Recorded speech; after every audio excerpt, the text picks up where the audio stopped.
trail of Zoe, and my signal is quite strong. And it's interesting because, oh man, spider webs.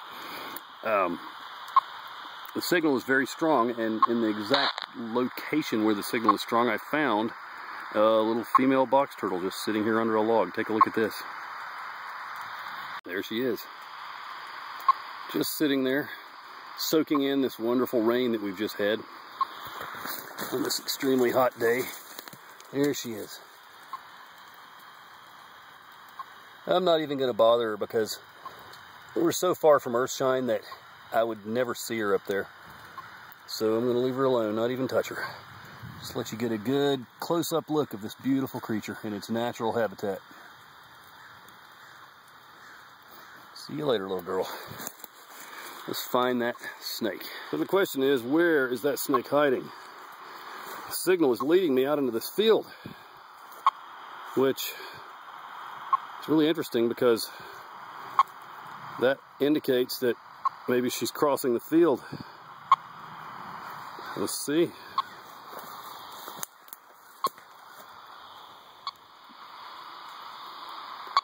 So the signal has led me down into this small spring.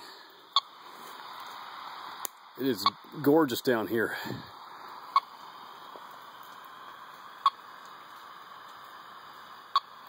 Just after a nice drenching rain has fallen, the earth is nice and wet.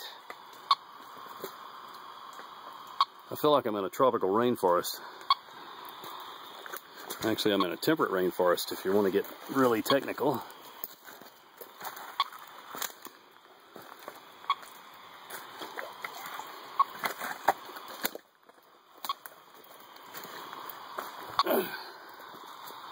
This whole bank here is undercut and riddled with all kinds of holes. She could be in any of these holes. I doubt it, but she might be.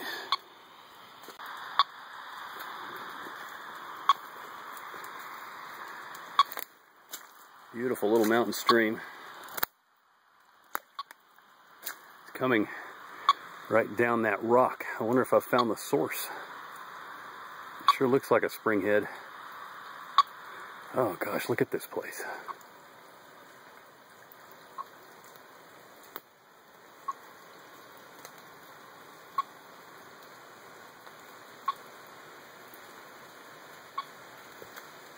This is what it's all about.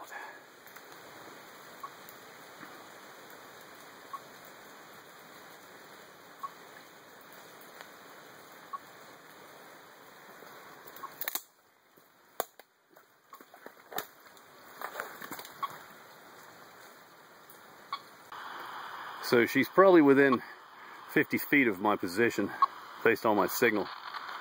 Oh boy.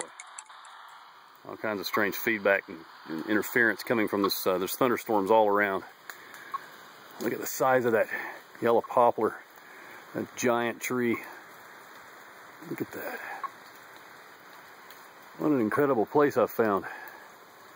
It's a great place for an ancient rattlesnake to be taking shelter. I mean, I don't mean ancient as in old. I mean ancient as in her species. They've been around a long time. They're one of the most specialized of the snakes. And that's why I find them to be the most interesting. Look at this. I do believe I've found the source of the spring.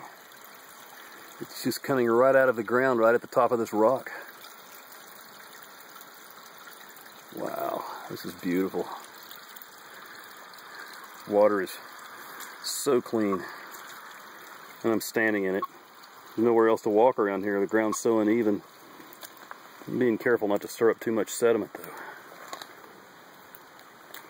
What an amazing place. One of the perks of my my job here, tracking these snakes and turtles, is finding these amazing places that most people never see. Look at this rhododendron that's growing here out of the top of this rock where the spring comes up. is ancient. It's probably it's bigger around than my upper leg. And I hardly ever see rhododendrons this big. And that one right there, same thing. You know, almost 10 inches thick. That is a huge rhododendron. Wow. Okay, let's go find that snake.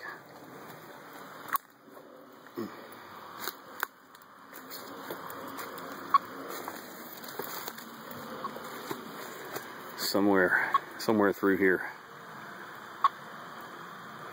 All right, here we go.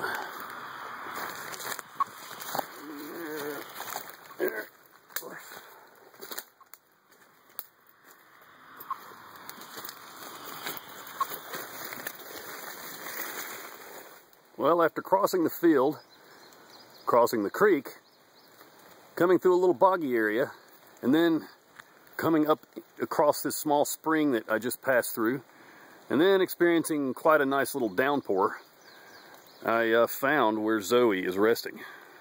She is here, underneath a collapsed pole barn. Now, I'm not able to locate her visually, but she's somewhere down under here. I've searched all that I can, but I can't see her. But I know that she's here because the signal is so strong. Now, this looks like a great place for a timber rattlesnake to take shelter. Also, to look for food. I would think rodents would absolutely love this type of place to build their nest. And I really wish I could see her. She's in there somewhere.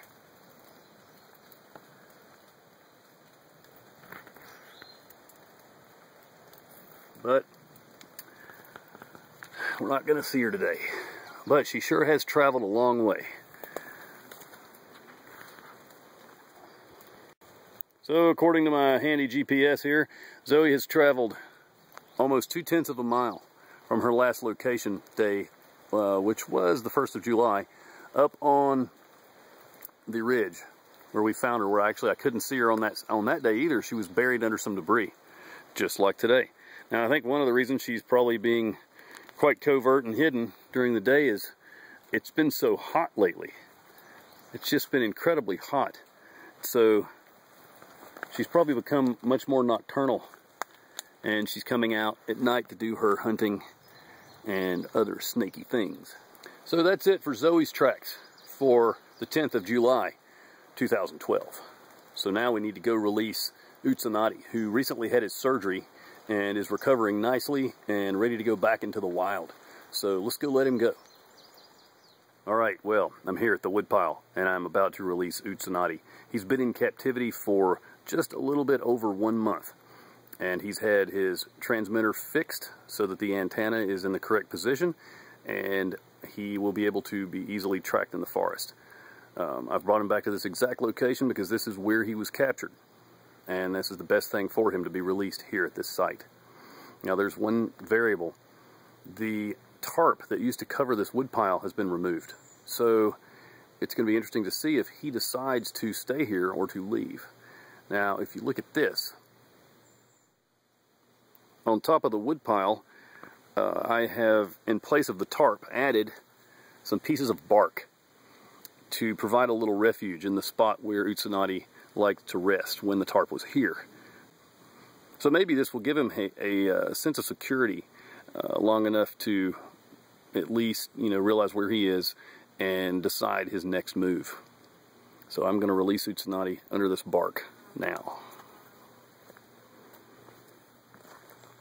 He's down here inside this box. Opening. So here he is in the box. I'm going to open the box very carefully. I'll take a look at Utsanati. Now, he has eaten 3 mice today, so that'll give him a good head start. I injected the mice with some reptile vitamins and water. so that he will, again, have a good start, good boost of vitamins and some water to carry him through until he finds his next meal. Alright, let's move him.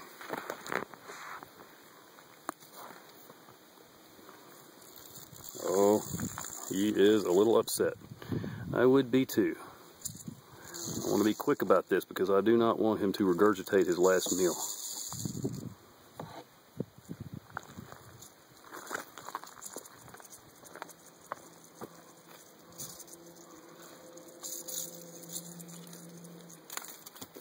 There he goes.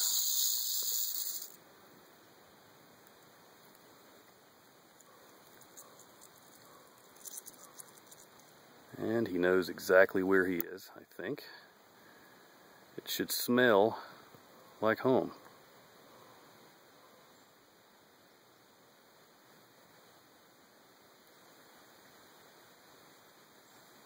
You notice he only rattled just a little bit. 1, 2, 3, 4, 5, 6, 7, 8, 9, 10, 11. He has 11 rattles. During captivity, he shed once, added 1 button to his rattle. And that is a really good thing to know. It's good to know that also he's willing to eat very readily in captivity. This morning when I fed him, he bit the mouse, envenomated, and then immediately ate that mouse and 2 more. What are you doing, Utsanati?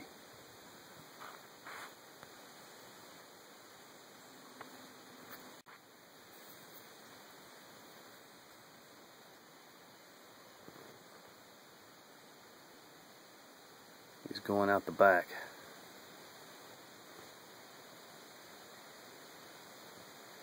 I don't know if he's going to go down or stay.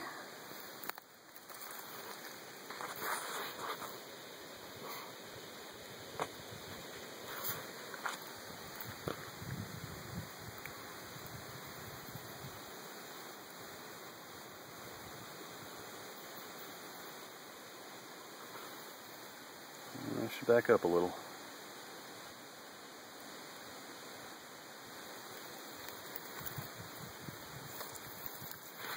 He's going down into the wood pile.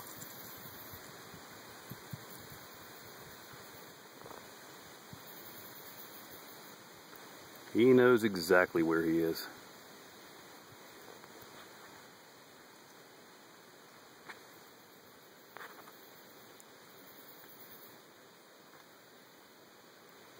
And he's coming back.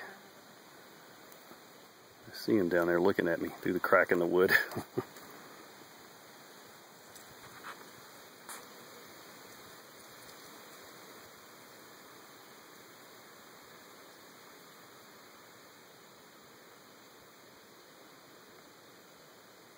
I would say he's very happy to be here.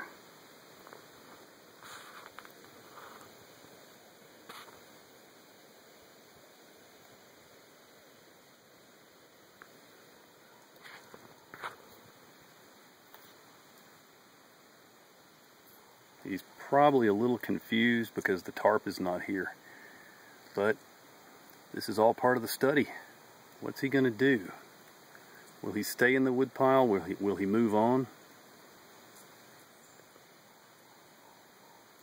Really hard to tell.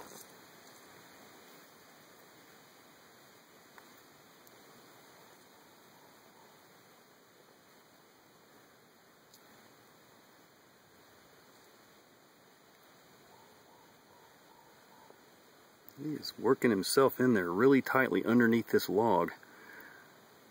I think he's just looking for a place to shelter that he can cram himself into where nothing can bother him.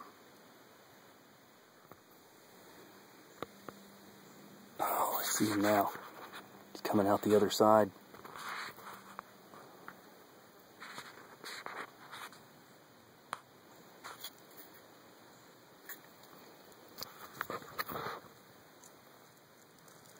There goes his rattle. He's pulling himself all the way through this little crack in the logs.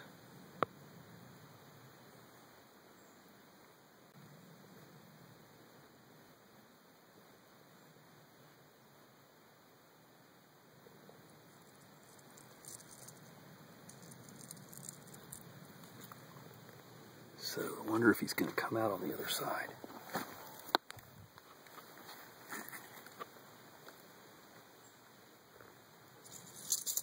Yeah, there he is.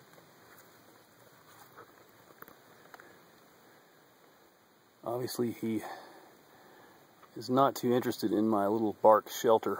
He's going to find shelter of his own.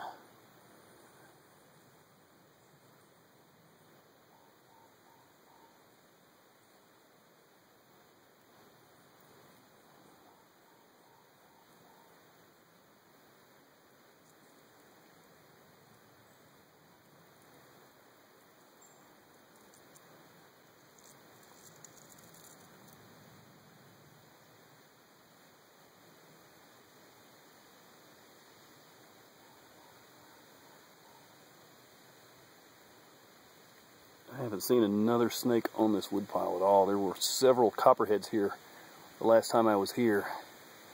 But because the tarp has been removed, I think they've all moved on. There may be a few down under, but when it rains, this is going to fill with water, and there's only going to be a few really good shelter spots. But when the tarp was here, there was a lot of remarkable shelter. Great place for snakes.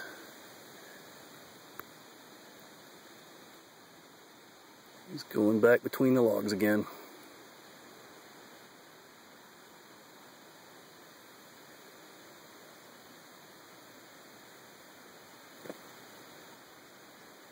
I'm more worried about black widows than snakes in this woodpile now. Okay, I'm going to move around here and... oh, here's his head. He's come around, coming back through.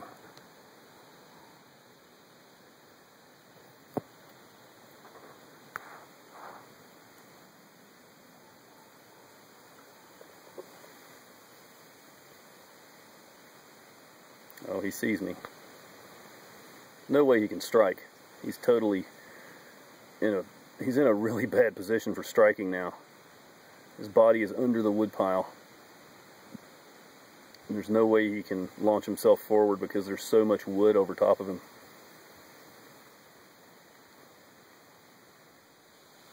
So Utsanati is back in his woodpile. And this is an incredible opportunity to find out what this snake will do. It's been a month or so since we found him. Is he going to stay here? Is he going to move? Where's he going to go if he does move? All kinds of questions. Now, also, another big question. This is a man-created environment. The woodpile was put here by people. It's right beside a house. And is Utsanati, is he going to move away? Is he going to stay? Now, the woodpile itself is going to have to go soon and be demolished and moved to other places. What will he do then? It's all kinds of really good questions, as I've said. So, let's find out. Follow me in the next few weeks and we'll see exactly what Utsanati does.